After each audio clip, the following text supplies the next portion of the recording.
Kasi very different yung interpretation ko dun sa kanta kasi given na I see. haven't experienced any relationship before. So now meron. Ganun ba yun? Pag Before di daw ba? eh. Okay.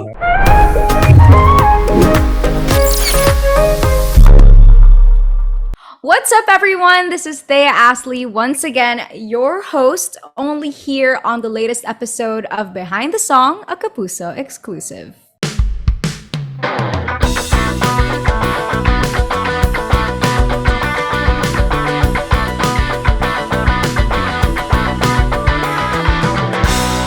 Before anything, before we officially start, let me just give a quick shout out to all of the Clash Nation who may be tuning with us today. And I wanted to say that because it is through the Clash that these two guests here on our episode for today were able to meet, and also through the Clash that I got introduced to GMA and I'm now hosting this podcast. So without further ado, let me welcome the Clash Season 1 alum, Psalms David, and Asia's romantic balladeer, Christian Bautista.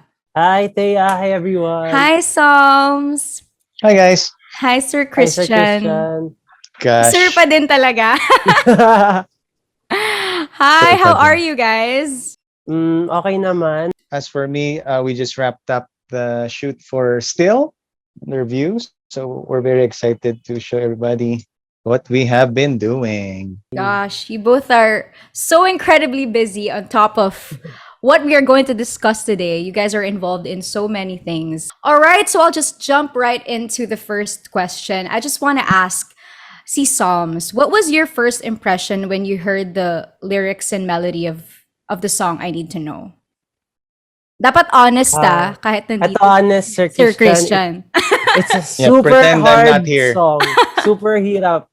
Very challenging na kanta. Mhm. And in fact, inask nga ako ni Sir Christian kung ibababa daw namin if ni-record. And me, as a competitive person and a person who wants to stretch Mhm. himself, sabi ko hindi ko ibababa. So, ayun, Siyempre. maganda yung kanta and grabe, malaking tulong siya, Sir Christian, para sa skill ko na rin, na-hone ko siya. Like, everyday ba naman siya kantahin on Kumu or on other platforms, kaya mahahasa din talaga yung voice ko. Kaya thank you po. I just want to know what's going through your mind, Sir Christian, because I'm looking at your facial expressions and I can't decipher what it all means. Ako siguro, if I was given a very high song, I'd tell the composer, pwede ba natin babaan? Hindi, ano yan eh, dahil tatak the clash. Baliktad kami ni Sams.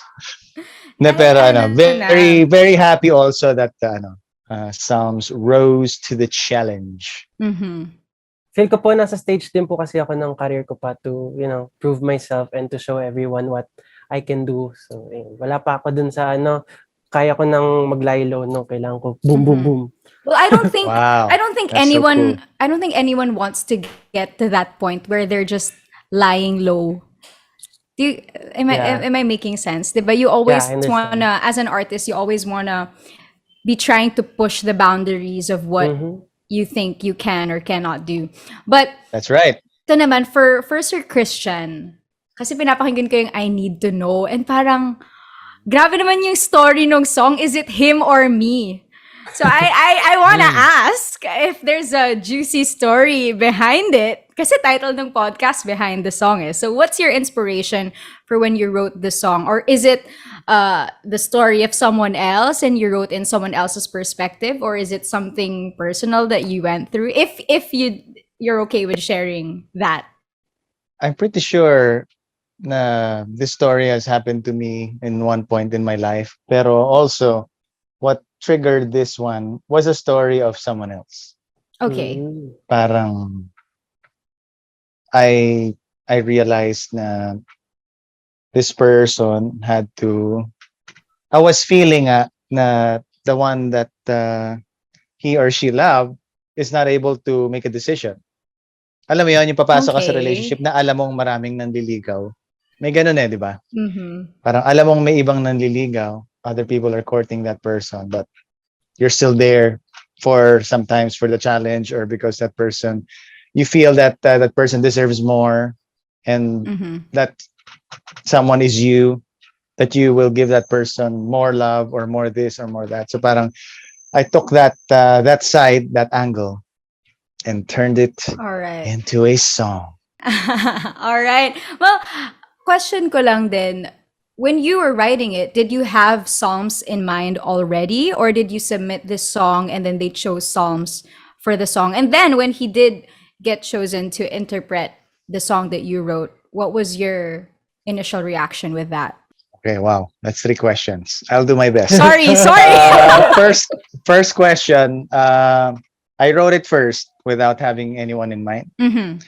Second, when I had it already, when I wrote it already, then naisip ko si Sounds. I think bagay Okay. to sa kanya kasi it sounds young, it sounds hip. And then when I presented it to him and GMA Music, they liked it naman, and his manager as well. Sa tingin nila bagay din sa direction that he is taking or he's going to take. So I'm just glad na it all aligned. Right. Well, I was listening to it earlier and ang ganda nung I'm just fangirling here. Ang ganda nung progression nung song. I mean, nung pumasok na yung mga harmonies, yung stacks ng vocals, parang basta, ang ganda lang. Oh, So thanks. this question is for Psalms Thank naman. you.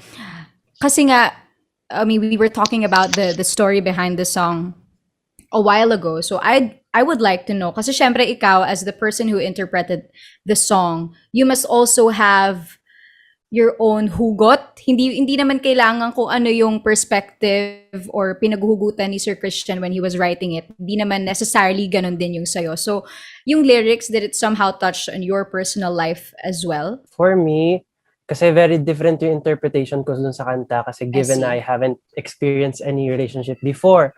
So what I did is So now meron. Ganun ba yun? Pag Before daw di ba? eh. up Oo. until now.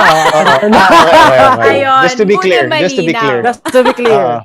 Wala pa sa focus ko. My Okay, priority okay. is family and career. Pero yun nga, going back to the Noted. question. Going back to the question, the way I interpreted the song was, in-apply ko siya sa sarili ko when there were times when I had to choose between me or other people. That's what I did. And ayun, naging Okay. effective naman siya. But kasi I feel like yung kanta very mature and loving yourself is a different kind of maturity. So that's why I incorporated it with that. And nag-stick naman. I like that. Parang full of wisdom ka na naman. Parang kahit- mature na si Sams, no? Oo Parang nga ready na eh. siya for a relationship. Sa tingin ko. Ay, nako, hindi pa. A quick question lang din. Ano yung naging favorite part mo of the song, Psalms? The bridge. Mhm. Yung may pa-high note ng todo, ni Sir Christian. And then, kasi dun sa part na yun, it's a Oo. very collaborative part. Kasi dun niya ako hinayaan mag-wonder. Parang dun ako naglagay ng sarili kong touch dun sa kanta, putting all the harmonies. I love making harmonies. Tapos, ayun, yun yung favorite part ko kasi yun yung climax ng kanta din. So, yung bridge. Well, that's great that you were allowed to or able to make it your own then. You were able to put your own flavor into the song. All right, this one is for Sir Christian. Syempre, pareho kami ni Psalms. We were both able to experience the, how do you The say? terror? How do you, I didn't want to use that word, but it came from you. So, from being the judge, one of the judges of the Clash, and now you're a certified composer. How was it working with Psalms? Not as an artist. Well, also an artist, but more specifically, hindi na yung as the one performing, but as the songwriter. I could really feel his hunger. I could really feel na he was raring to go, raring to record a song, adding music to his current repertoire. And medyo kinabahan nga ako kasi paano namin gagawin to? It's the pandemic. Pero also, he was guided by his parents naman, and I told him na if ever na we're gonna do it in a studio, just be safe as well, be protected, social distance and everything. Yeah. And we did it digitally. So he was in the studio, tapos I was just listening here in my unit. And batuhan, right? So mag-record siya, Yeah. babato sa akin yung file, talking ako, may comments ako, pabato niya, ganun. Uh, I asked him to record a few tracks and yeah, I nakita ko talaga yung push niya rin as well, na he really wanted it. And I appreciated it as well. Kasi nga before I gave it to him, parang sabi ko rin sa kanya, like in the beginning of this session is, Sounds, if you don't like it, let me know. It's okay. Mm-hmm. It's really okay. Pero sabi niya, no, I want to do it. I like it. Okay, cool. Let's do it. And when it came out, we all liked it together. So I guess it all worked out. And here we are. Well, we are very glad that it worked out because the song's really really nice. I don't know what else to say. Ang ganda Thank you. talaga. It's a breath of fresh air. Ang ganda lang. Pero since ayun nga, 'di ba, nag-pandemic and parang the arts really is one of the sectors that suffered a lot. But now I think we're bouncing back and OPM is very much alive. So how does it feel? This question is for the both of you. How does it feel that OPM is overflowing with support right now? Personally, ako, at first, na proud ako sa mga naririnig kong kanta, Mhm. and nakaka-proud din na yung Filipino music is, nag-evolve. Pero nandun din yung pressure for me to catch up. Kasi parang everyone's writing their own songs, and ako as an artist, parang feeling ko na nala-left behind ako. Yeah. And I tend to push myself into writing, which is not helping kasi the more I push, the more I can't write. Yeah. But in the span of pandemic naman, I've written few songs na hindi ko rin natapos. Pero yun, it was mixed emotions, proud and pressure as an artist. Ako naman, very happy na ang daming ang rin bagong kanta ngayon. Lots of options, lots of great artists to choose from. And no matter, alam mo yan, where they are, no matter if they are from big labels or indie artists, or they just wanted to release on SoundCloud and then later on Spotify and then later on YouTube, whatever means, parang nagkaroon ng isang big spark of creativity. And pag nakita mo nga yung, if you compare, halimbawa, the top 20 sa Spotify, before the pandemic, you would see probably common names. Pero ngayon, iba-iba na talaga. Yeah. Iba-iba yung pangalan. You can have a great artist, a great hit from anywhere. So it also gives me a lot of joy to see so many new OPM artists coming up. Well, hopefully it will continue pa, no? And I really relate hard to what Som said about yung feeling of being left behind, seeing all these people our age who are releasing songs left and right. So I definitely feel that. But we all have our own timeline, and kung ano man yung mangyari on our journey, that's what's supposed to happen. But lastly, this one is for Sir Christian. Being the icon that you are, what is your yes? You are an icon, sir.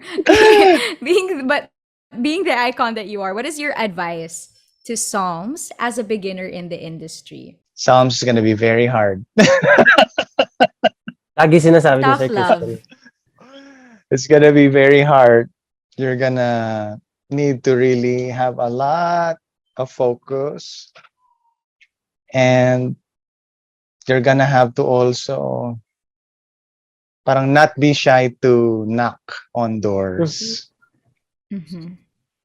because that's one way to make them listen.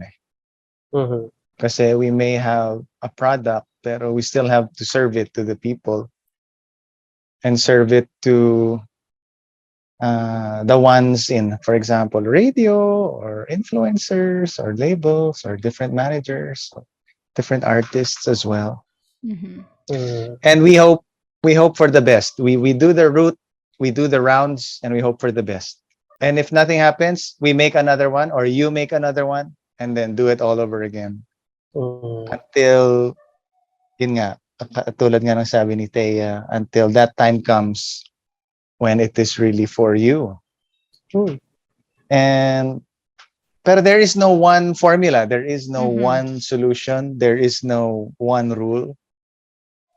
I leave it to fate as well. Pero what really helps is people who really, really believe in you and who will support you. Whether it be your fans, your friends, your family, your management, your co-artists, na who will be there for you. So for example, kanina sabi mo parang you got stuck, you're writing something, then you got stuck. It's okay to rest, take a little bit of break, go somewhere, pero don't be afraid to ask help as well. Because sometimes that missing piece pala will come from a friend or a colleague or a mentor. Keep going. Huwag kang bibitaw kapit. Pero also, because nga in this new world, dahil pandemic pa rin, yes, it is opening up. Meron na mga new shows. My practical advice is parang habang we're aiming for the entertainment industry to come back up and do all of that again, TV, movies, shows, small shows, casino shows, tours. My practical advice to everyone in the entertainment industry is to also have a side hustle. Whatever that is, please have a side hustle. I don't know what that is. It's a business. Is it teaching? Is it live streaming? Para that will parang lessen the stress ba? Kasi I know some artists na talagang they really stuck it out. No, artist pa rin ako. And I admire it so much. Kaya lang when I ask them about parang their savings, it's just like pababa ng pababa, going down, down, down. So sana merong side hustle pa rin kasi it adds that stress. Naku po, nawawala na ako ng savings. Pero kung meron pumapasok, it might help. It might help. That's just me being a kuya. Thank you to po. you. I appreciate it. To you. And to you, Thea. Just let me know. I that as love well. that advice wasn't yung generic na just be who you Oo. are, and it's very practical, and I felt a pinch at my side when Sir Christian said that you have to not be afraid to knock on doors as a shy person. Nako, that's one so thing I difficult learned. for me. One thing I learned in this pandemic talaga na hindi gagawin ng management mo sa'yo everything. You have to do it on your own. And nandito na rin siguro ako sa point ng life ko where I accept everything kasi in life you really have to take the good with the bad, di ba? So, kasi sabi nga nila, di ba, the harder the journey, the slower the journey, the sweeter the success will be. So, andito na talaga ako sa point na life ko wherein I accept everything that's coming in my way. I don't get affected too much emotionally na. And kung meron man akong marinig na opinions about me, as long as they're not the person na nagpapalamon sa akin or nagpapasweldo, it doesn't matter. Or if it's coming from a place of genuine like wants to really help me, then I'll process it everything. Yun, nandun ako sa phase ng buhay ko ngayon. Kaya hindi na rin ako nandun sa naiinip. Kasi sabi nga nila, in this industry, pag nainip ka, talo ka. So, yun din gusto ko i-share sa lahat ng tao na patience is really essential in this industry din. And life in general. Yeah, Meron akong isang tao na kilala na hindi talaga naiinip. Si Nep Medina. Joke lang po yan. Nako, ano ba yan? Shout out, Nef. Talaga naman. Well, ako, parang na-realize ko din naman yun during this pandemic na you can't just wait for opportunities to come knocking at your door. You have to purposefully seek them out. Totoo. Diba? And ayun. So now I'm giving you the opportunity to share a snippet of I Need to Know kahit a cappella lang songs. Oh my Gulat ka God. ba? Sorry. Ito na yun. This is the opportunity. Saan ako magsistart? Sige, Psalms, you can lower it. Don't worry. Wala Yung naman bridge. kampanya. Kasi yun yung favorite mo. You can eh. lower it. Stop the car. Stop the car. Okay. Stick with the verse na lang. Kasi yun yung mellow part. Alright. I need you to hear what I gotta say. It's been quite a while that I've been feeling this way. starting to drive me crazy.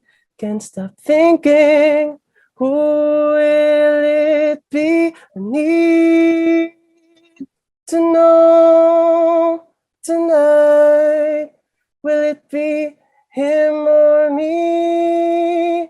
Tell me tonight. Do I still put up a fight? Yay! Yay! As a safe I'll- singer. Ang I'll galing. give you this chance na din to invite our listeners and viewers to stream your song. To everyone who's listening right now, I hope you guys can support my latest single, I Need to Know, available on all digital platforms, written by the one and only romantic balladeer, Mr. Christian Bautista. Available din po yan sa YouTube and sa Apple Music. And I hope you can support my newest series, I Love on Air, on GMA Afternoon Prime. Kasama ko po dun si Miss Gabby Garcia, Khalil Ramos, and Miss Sunshine Cruz at marami pang iba. Yay! Congratulations, Psalms. How about you, Sir Thank you. Christian? Anything, a message? Well, I wish you both well. I wish na you may find that, that one song that will change your life. And for everyone naman who, whenever you might be able to listen to this, whenever, there will be music from our show that I've been doing under View. It's called Still, featuring Between Escalante, Julian San Jose, Gab Pangilinan, and many, many more. And myself as well. So please check out the album Still. Thank you. All right. Congratulations on all of your many endeavors. And thank you so much, Sir Christian and Psalms, for being with us here today. I declare it to the universe that I'll get the chance to collaborate with you both in the future, hopefully.